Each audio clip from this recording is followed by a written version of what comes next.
Primer libro de Samuel, capítulo 9. Dios elige rey para Israel. Una de las enseñanzas que recibimos en el capítulo anterior, capítulo 8 de este libro, es que a pesar de que las acciones que demuestran ingratitud por parte del pueblo hacia el Señor, hacia Dios, Él siempre se muestra como un protector de su pueblo, a pesar de las circunstancias complicadas que el pueblo siempre ha tenido por causa de sus propias malas decisiones. Dios, en su infinita misericordia y sabiduría, vio que el corazón de los israelitas, en su corazón prevalecía, su corazón estaba entregado a la idolatría, todavía permanecía con esas acciones, solo que, como ustedes se habrán dado cuenta, el concepto de idolatría que ve Dios en el corazón de las personas no es como pudiéramos verlo a simple vista nosotros. Eh, el Señor en la profundidad del corazón de cada persona, Él puede percibir lo que en el concepto de la idolatría en su esencia prevalece en la vida de las personas. Es un aspecto, por esa razón, todo el Antiguo Testamento, siempre el Señor refiere esta expresión acerca de la ingratitud del pueblo por causa de haberle dejado a Él para ir a adorar dioses falsos. Precisamente por eso.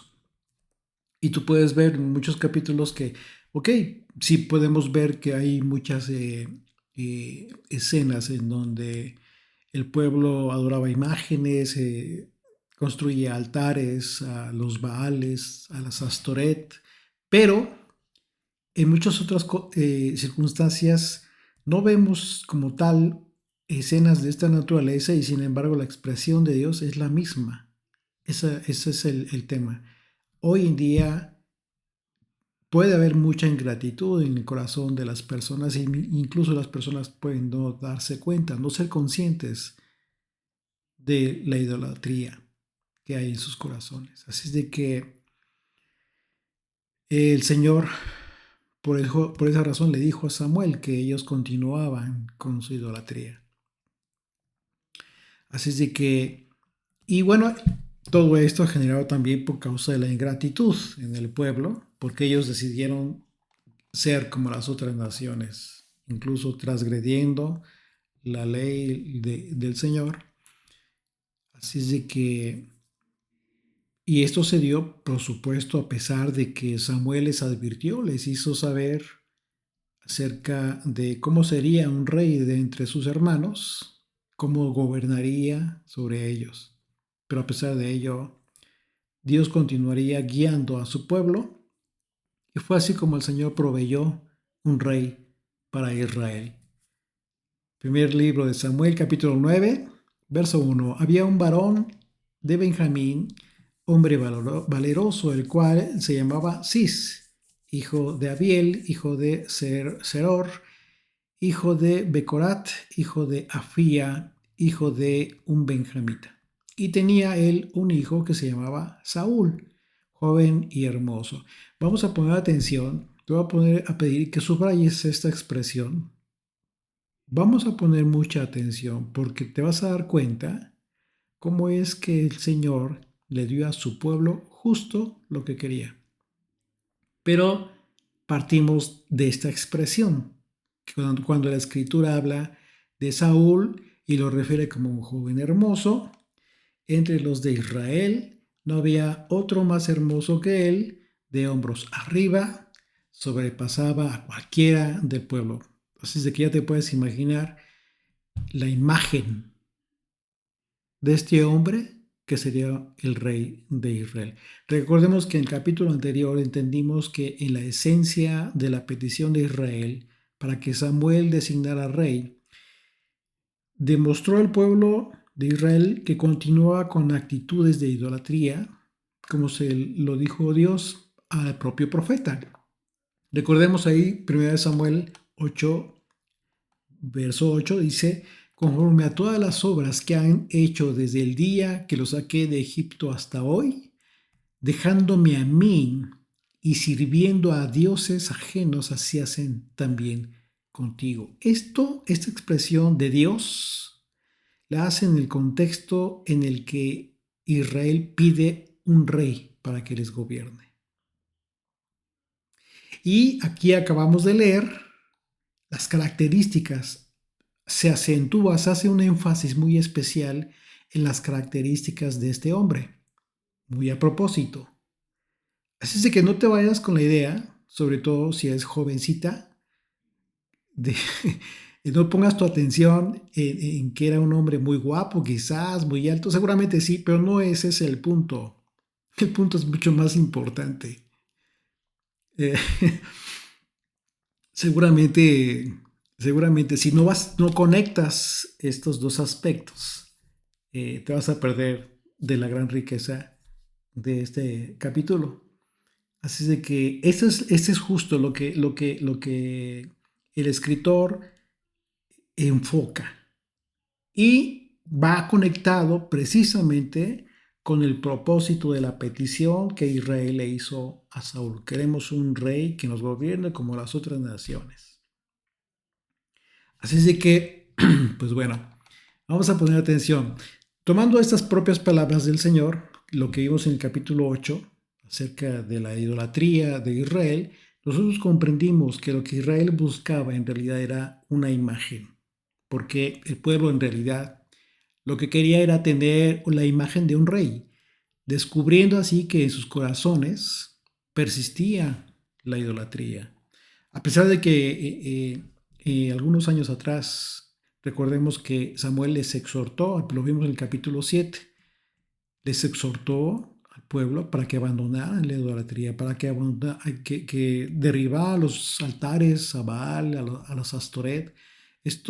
Entonces, el deseo del pueblo por tener un rey, pues era en realidad el deseo de tener a alguien con la imagen que acabamos de describir, con la apariencia que ellos creían que un rey debía tener. Eso es idolatría. Así es de que imagínate qué impresionante cómo es que Dios nos está enseñando, nos está mostrando en sus propias palabras, aquí en la propia escritura, lo que para Dios es idolatría. Esto tú lo puedes transportar a cualquier otro aspecto de la vida, de nuestras vidas, y tú puedes entender cómo es que incluso cualquiera de nosotros pudiera tener rasgos de idolatría en nuestras vidas. No es necesario que tengas imágenes en tu casa, eso ya es lo más grotesco, eso ya es, o sea, el tope, ¿no? No, hay aspectos mucho más sutiles, pero que sí son muy claros en el corazón de cada persona para el Señor. Y digo para el Señor porque eso no lo vamos a poder percibir quizás entre nosotros, los hermanos de la fe, pero Dios sí. Y ese es el punto más importante que nosotros debemos enfocar nuestra atención. ¿Cómo es que apreciamos las cosas? ¿Cómo es que vemos? ¿Con qué ojos vemos? ¿Cómo leemos la escritura y cómo estamos aprendiendo acerca de todo este tema que es súper importante y que siempre está citando la escritura, la idolatría, la idolatría, la idolatría? Así es de que Dios les daría precisamente eso al pueblo. Y por ello podemos leer la descripción de Saúl como un hombre al que se le escribe con estas características. Y efectivamente veremos que el pueblo se sintió satisfecho con este rey, aunque sea por un tiempo, ¿sí? Pero se sintió satisfecho. Por ello no es ninguna casualidad que el nombre Saúl significa pedido. Así es de que, pues bueno, fue pedido por el pueblo y el Señor se lo concedió. Dice el verso 3, y se habían perdido las asnas de Cis, el padre de Saúl, por lo que dijo Cis a Saúl, su hijo, toma ahora contigo a alguno de los criados y levántate y ve a buscar las asnas. Y él pasó el monte de Efraín y de allí a la tierra de Salisa y no las hallaron.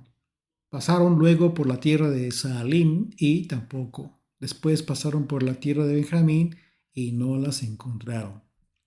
Recordemos que la Torá precisamente prescribe que el rey que tendría el pueblo de Israel no sería un pueblo escogido, no sería un rey escogido por el pueblo, ¿no? Seguía siendo Dios. Seguiría siendo Dios el que escogería el pueblo. Recordemos Deuteronomio 17, verso 15, y ciertamente pondrás por rey sobre ti al que el Señor tu Dios escogiere.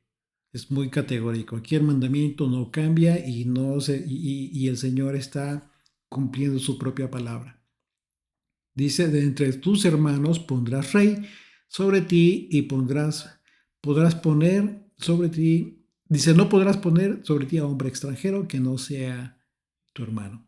Entonces, esta era la característica, pero no solo eso, sino que dice claramente, el Señor tu Dios escogiere, aquel que el Señor tu Dios escogiere. No iba a ser voto popular, no iba a ser una democracia, no, seguiría siendo una teocracia.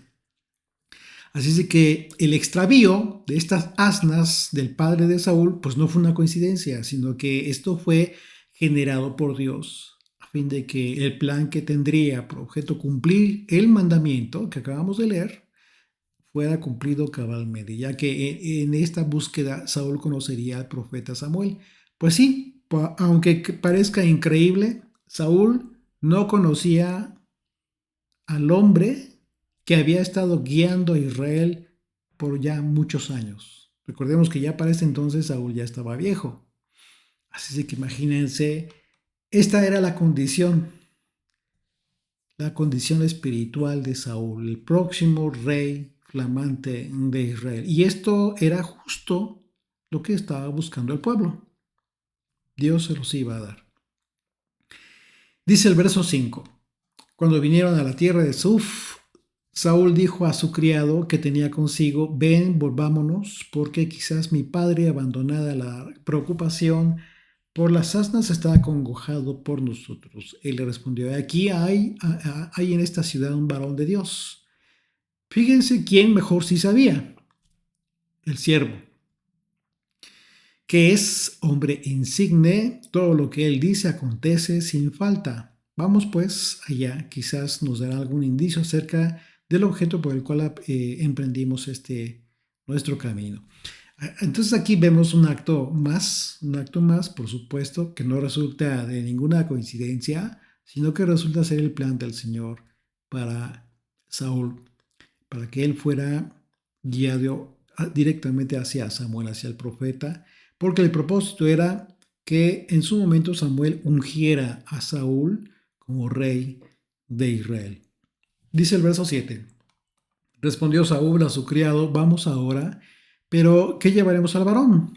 Porque el pan de nuestras alforjas se ha acabado y no tenemos qué ofrecer al varón de Dios. ¿Qué tenemos? Entonces volvió el criado a responder a Saúl diciendo, he aquí, se halla en mi mano la cuarta parte de un ciclo de plata. Esto daré al varón de Dios para que nos declare nuestro camino. Antiguamente, dice el verso 9, antiguamente en Israel cualquiera que iba a consultar a Dios decía así, venid y vamos al vidente, porque al que hoy se llama profeta, entonces se le llamaba vidente. Y efectivamente, históricamente, los registros históricos prescriben que a los profetas de Dios antiguamente se le llamaba así, se les llamaba videntes. ¿Hasta cuándo? Bueno, hasta el año 700 antes de Yeshua. La palabra vidente en el hebreo es la palabra roe y se traduce como vidente o visión. Bueno, hoy aún algunos se hacen llamar así, roe, ¿no? Seguramente has escuchado por ahí quienes se hacen llamar de esa manera. Tú dirás, Así es de que, como vemos, entonces Saúl, lo primero que le preocupó, ¿qué fue lo que le preocupó a Saúl? Ah, bueno, el protocolo, ¿no? De a ver, la cortesía, vamos a cumplir con lo más importante. Pues sí, finalmente estaba educado en ese sentido. Dice el verso 10, dijo entonces Saúl a su criado, dices bien, anda, vamos. Y fueron a la ciudad donde estaba el varón de Dios. Y cuando subían por la cuesta de la ciudad, hallaron unas doncellas que salían por agua, a las cuales dijeron, ¿está en este lugar el vidente? Ellas respondiendo les dijeron, sí, él va allí delante de ti, date prisa pues porque hoy ha venido a la ciudad en atención a que el pueblo tiene hoy un sacrificio en el lugar alto. Bueno, ya todo el pueblo ya sabían todos que iba a haber algo importante, menos el protagonista. Samuel había anticipado todos estos preparativos porque pues, él ya sabía y preparó este sacrificio porque el propósito era el ungimiento de Saúl. Sin embargo, como vemos, Saúl hasta este momento no tiene ni la más remota idea de lo que estaba a punto de suceder. Siempre se llevaba a cabo un acontecimiento como este debido a circunstancias especiales. Y bueno, se llevaba a cabo también un sacrificio y había comida. Dice el verso 13, cuando entréis en la ciudad, le encontraréis luego, antes que suba al lugar alto a comer, pues el pueblo no comerá hasta que él haya llegado, por cuanto él es el que bendice el sacrificio. Después de esto comen los convidados. Se está refiriendo a un grupo específico de personas, además del pueblo. Es otro grupo específico. Dice, subid pues ahora, porque ahora le hallaréis. Bueno, dice esto una vez más. Después de esto comen los convidados, subid pues ahora porque ahora le hallaréis. Bueno, aquí vemos que se menciona a este lugar alto, ¿sí? Y esto tiene un simbolismo también. Esto fue una regla que fue establecida porque tiene el simbolismo de elevar tu adoración a Dios, de elevar la adoración a Dios desde aquel entonces. Y a raíz de esto, de este simbolismo importante, pues uno de los principios o características más importantes para la construcción de una sinagoga es que siempre se debe buscar el lugar más alto de determinada ciudad. Así es de que después de la construcción del templo de Jerusalén se estableció esta prohibición, una prohibición para que se establecieran lugares altos de culto. Sin embargo, ¿qué fue lo que sucedió? Bueno, como siempre sucede, pasa el tiempo y llegaron a registrar lugares altos de culto a los ídolos, precisamente. Primera de Reyes 14, 21, verso 21 en adelante. Como ejemplo, dice Roboam, hijo de Salomón, reinó en Judá de 41 años de Roboam. Era Roboam cuando comenzó a reinar.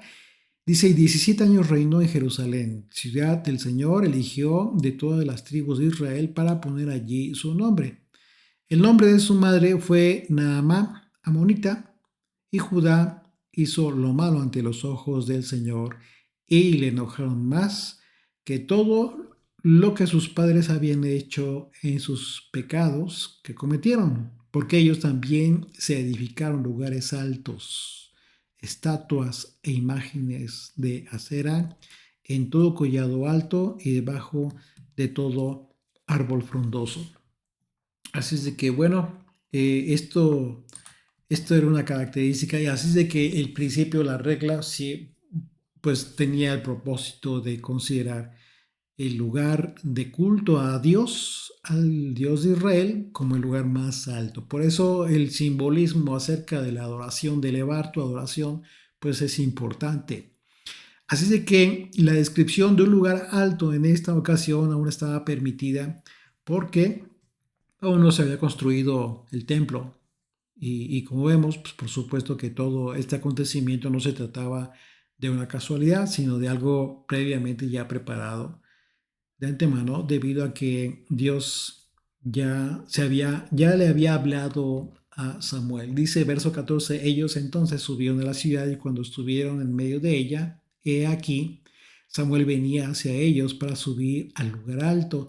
Y un día antes, dice el verso 15, y un día antes que Saúl viniese, el Señor había revelado a oído de Samuel, diciendo, entonces aquí dice esto, y Saúl, si te das cuenta, pues no tenía ninguna relación con Dios en realidad, a pesar de todo.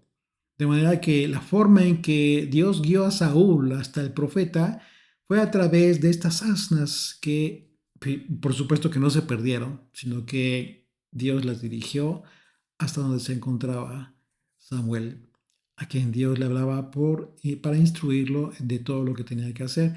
Y entonces, ¿qué fue lo que dijo el Señor a Samuel? Dice, mañana a esta misma hora, verso 16, yo enviaré a ti un varón de la tierra de Benjamín, el cual ungirás por príncipe sobre mi pueblo Israel, y salvará a mi pueblo de mano de los filisteos, porque yo he mirado a mi pueblo, por cuanto su clamor ha llegado hasta mí. Entonces, en este pasaje se nos revela que Dios tuvo que ver absolutamente con todos los acontecimientos en que Saúl se vio involucrado.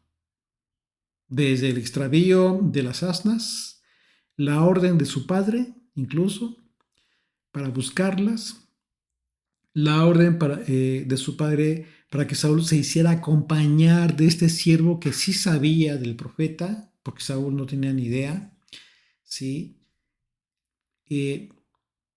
Así es de que es absolutamente todo provocado por Dios. Y finalmente Saúl se encontraba frente al profeta Samuel, a quien por supuesto no conocía. Fíjense lo que dice el verso 17. Y luego que Samuel vio a Saúl, el Señor le dijo, he aquí, este es el varón del cual te hablé, este gobernará a mi pueblo. Entonces, a pesar de que Israel rechazó a Dios, como vemos, para que siguiera siendo su rey, aquí estamos confirmando que el Señor seguía siendo rey y soberano, y por lo tanto continuaba en control de todo lo que se relacionaba con su pueblo. Así es de que efectivamente Dios le daría a Israel lo que pidió, un rey imperfecto para un pueblo imperfecto. Sin embargo, a pesar de la imperfección de Saúl, efectivamente Dios guiaría los pasos de este rey para liberar a su pueblo de los filisteos. Dice el verso 18, acercándose pues Saúl, fíjate bien lo que pasó, en medio de la puerta, le dijo, te ruego que me enseñes dónde está la casa del vidente. Samuel respondiendo a Saúl dijo, yo soy el vidente, sube delante de mí al lugar alto y come hoy conmigo y por la mañana te despacharé y te descubriré todo lo que está en tu corazón. Bueno, aquí Saúl buscaba al hombre célebre de que le habían hablado, respetado, muy importante y sin saber al primer hombre que le preguntó, pues era él, efectivamente a quien buscaba. Y bueno, no solo eso, sino que lo invitó a comer. Resulta que Saúl y su siervo pues eran parte de los convidados. Resulta que eran parte de los convidados del profeta, de los que les habían hablado las doncellas en momentos antes que salían por el agua y que encontraron por el camino. Dice el verso 20, y de las asnas que se te perdieron hace ya 3 días, pierde cuidado de ellas, porque se han hallado. Mas, ¿a quién es todo lo que hay de codiciarse en Israel? Dice, ¿para quién es todo lo que hay de codiciarse en Israel? Sino para ti y para toda la casa de tu padre. Aquí le está diciendo algo que le sorprendió sobremanera, por supuesto, a Saúl. Con estas palabras, Samuel le insinuó el destino de Saúl. Pero él responde de esta manera, dice el verso 21, Saúl respondió y dijo, no soy yo hijo de Benjamín, de la más pequeña de las tribus de Israel, y mi familia no es la más pequeña de todas las familias de la tribu de Benjamín, ¿por qué pues me has dicho cosa semejante? La respuesta de Saúl, si tú te das cuenta, se aprecia humilde, aunque él sabía perfectamente que su familia no era humilde, no era más humilde de la tribu de Benjamín. ¿Por qué? Porque por supuesto que era conocido que la familia de Saúl era prominente, era una familia económicamente posicionada, no podía, así es de que no tanto como que no era como que la más humilde en el sentido de la economía, pero bueno, se aprecia honesta la respuesta de Saúl. Y dice el verso 22, entonces Samuel tomó a Saúl y a su criado, los introdujo a la sala y les dio lugar a la cabecera de los convidados, que eran unos 30 hombres. Y dijo Samuel al cocinero, trae acá la porción que te di, la cual te dije que guardases aparte, una porción especial. Entonces alzó el cocinero una espaldilla con la que estaba sobre ella y la puso delante de Saúl. Y Samuel dijo, he aquí lo que estaba reservado, ponlo delante de ti y come, porque para esta ocasión se te guardó cuando dije, yo he convidado al pueblo, y Saúl comió aquel día con Samuel. Bueno, la distribución de estos asientos siempre ha sido muy importante. La comida, a la hora de la comida, los asientos tenían un protocolo especial. El lugar de honor siempre se encontraba en un lugar muy particular, y en este caso al lado del anfitrión, que era el profeta. Era un gran honor estar sentado en este lugar al lado del profeta Samuel. Y en esa cultura, cada comida tenía una porción especial para ser entregada a la persona que el anfitrión quería honrar específicamente. Así es de que por esa razón se hace énfasis en la porción que se le entregó a Saúl. ¿Sí? ¿Por qué? Porque fue honrado él precisamente con esta comida. Ese fue el propósito de esta comida. Dice el verso 25, y cuando hubieron descendido del lugar alto a la ciudad, él habló a Saúl en el terrado. Al otro día madrugaron, y al despuntar el alba Samuel llamó a Saúl, que estaba en el terrado, y dijo, levántate para que te despida. Luego se levantó Saúl, y salieron ambos, él y Samuel. Y descendiendo ellos al extremo de la ciudad, dijo Samuel a Saúl, di al criado que se adelante. Y se adelantó el criado, mas espérate un poco para que te declare la palabra de Dios.